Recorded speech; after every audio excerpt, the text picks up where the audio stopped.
రగిలే రాళ్ళని పునాది చేసి ఎదగాలని, తరిమే వాళ్ళని హితులుగా తలచి ముందుకెళ్ళాలని,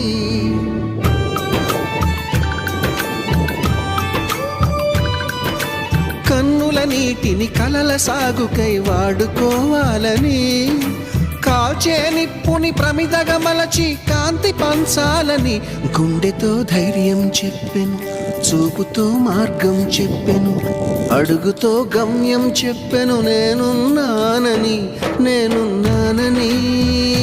నీకేం కాదని, నిన్నటి రాతని మార్చేస్తానని.